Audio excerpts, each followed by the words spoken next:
Hey guys, it's Doc. Just wanted to go over the video talking about what I picked up this week at the LCS. And we're going to start with Amazing Spider-Man number 52 by Zeb Wells, Ed McGuinness, and Todd Nauck.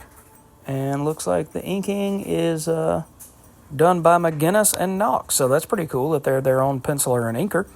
So this is marching on, post the information that we got yesterday. This is marching on towards the end of Zeb Wells' time on ASM. So getting excited to see who the new art team and writer team is going to be. So let's continue on. By the way, this Spider-Goblin story is very odd. It seems to move all over the place and not stay in one spot. I don't know. I read this today and it was quick and it was easy and it was fun, and it's kind of cool to see the somewhat homage cover to ASM 300 here, but at the same time, it just, I don't know. I can't wait till a new art team and a new writer comes on here. I'm going to miss John Romita Jr., but as far as this story, it just seems whack. I just can't get behind it. So, unfortunately, that's Amazing Spider-Man number 52. What else do we have in here? Next up, and soon to be talked about on Greatest Hits, is Crisis on Infinite Earths Facsimile, issue number 3. I did not do the foil cover for this. I just did the regular cover. So we are now a quarter of the way into the Crisis facsimiles from 1985. I'm really enjoying this book because it doesn't go with super white paper like most of the facsimiles from Marvel do. They just choose to go with super white paper, and sometimes those colors don't look as good with that clean of paper. So I can't wait to dig into this with its almost newsprint type of look on the inside. This was by Marv Wolfman, George Perez, and Dick Giordano doing the inks on this.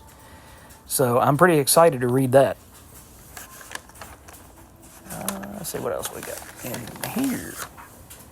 One that I haven't read yet is Helen of Windhorn, issue 3 by Tom King, Bilquis Evely, Matthias Lopez, and Clayton Cowles. This one I'm going to have to sit down and actually take some time to read that because it's very thick and it's a lot of exposition. I love it in this book, though. Don't get me wrong, I'm loving this book, and I hate that it's only a mini rather than an ongoing, because I'd love to read this each and every month. It's a wonderful story and a wonderful tale that Tom and Evely have put together here, talking about Helen, who is the daughter of an author back, probably 1920s, 1930s, and her father passed. So she ended up inheriting, this giant mansion. Then she gets there and her uncle is there, and he starts telling fantastical stories and tales. Helen, unfortunately, is an alcoholic, so her understanding of all this story and everything is offset by the fact that, she's drunk half the time. But she's starting to come around and understand that the house and the stories that were told and all of these other pieces to the puzzle all make for, one big giant piece. And it's just a really, really great story. There's our new kitty cat bouncing around over here. That's Mr. Percy. Spawn number 354. I have yet to read that as well, but I'm loving the story by McConville, and Brett Booth always knocks it out of the park. So this is going to be a lot of fun to read visually, and it's neat where they've taken this story about the dead zones and the fact that Al Simmons doesn't have any powers anymore. So he's having to go back to his military training and rely on that to see him through a lot of situations that his Hellspawn powers might have easily deflected before issue 350. So it's really cool to see this new era of this character, because after 354 issues, a lot of titles, a Marvel or DC title, it would have been rebooted. it would have been restarted. But Todd McFarlane, hey, hanging in there at $2.99, still at the $2.99 price point, and telling a hell of a story. I got no complaints there, not at all. All right, what else do we have here? We also have The Writer by Josh Gad, the Berkowitz brothers, with art by Ariel Olivetti. I read this morning, and I wasn't all that impressed. It seemed to be hitting on some tropes. I don't know. It was hitting on the tropes of, Jewish people and money and how important money is to them. And I don't know. It ticked off a bunch of boxes that said that it was phoned in. So I think it was trying to be funny, but it didn't quite turn out to be that way. The artwork was beautiful by Olivetti, as always. Used to seeing Olivetti on covers, but not so much interior art. So it made for nice on the eyes, but not so nice as far as the storyline. I don't know that I'll be back for issue 2, to be honest. What I will be back for, though, is Ultimate Spider-Man number 6. I will definitely be back for issue number 7 to see where Hickman and Checchetto continue to take this storyline. This is the Spider-Man that you want. This is not the This is everything that you've wanted in a Spider-Man book, but ASM refuses to deliver. So I'm really, really hoping that...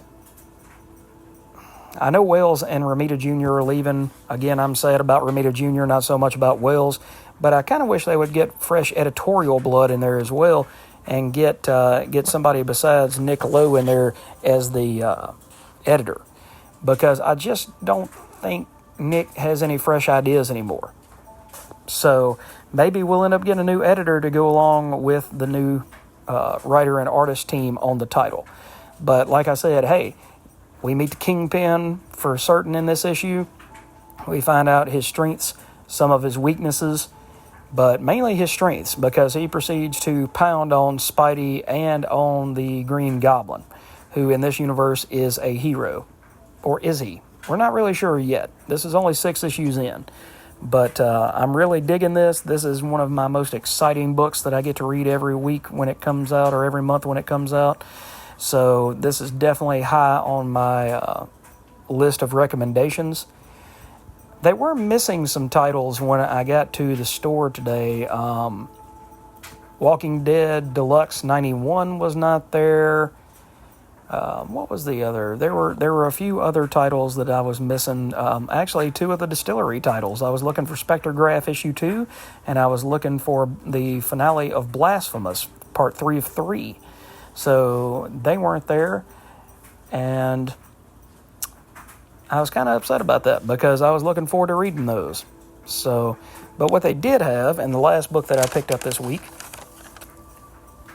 is TMNT, The Lost Ronin ReEvolution, featuring 4 new turtles that have taken the place of the original turtles, Michelangelo, Donatello, Leonardo, and Raphael. And I saw that there was a Kevin Eastman cover, so I had to go ahead and pick that up. So that's one of those oversized books like the Distillery books. It's much larger in scope and in size, and as you can see there. So I'm really excited to get into that and see where the Turtles universe is going to go from here. First issue didn't really blow me away, but it's kind of like The Dark Knight Returns. Once you have The Dark Knight Returns, everything else just seems to be diluted. So you can't tell a Dark Knight type story with one of the Ninja Turtles as the last man standing and then revisit that universe and hope to keep the same level of pacing, the same level of interest, and even the same level of storytelling as you stretch it out. It's kind of like the new Carrie Andrews miniseries that's coming out in a few months, Spider-Man Reign Part 2. Reign was excellent. Rain was the Dark Knight to Spider-Man. But I don't know. Once you take a story like that and you expound upon it to a certain extent, then it loses what made it special in the first place. So I'm not really sure whether The Last Ronin 2 is going to be 4 issues or 5, but I'm in it to win it. But at the same time, we're just going to have to wait and see what happens and see if this title stays strong. You know, like I said, The Last Ronin is one of the most interesting story, kind of Dark Knight Return offshoots that I've ever read, because it kept its plot moving along. But I don't know. We'll just have to wait and see how this new evolution of the turtles and how this new set of turtles handles the future.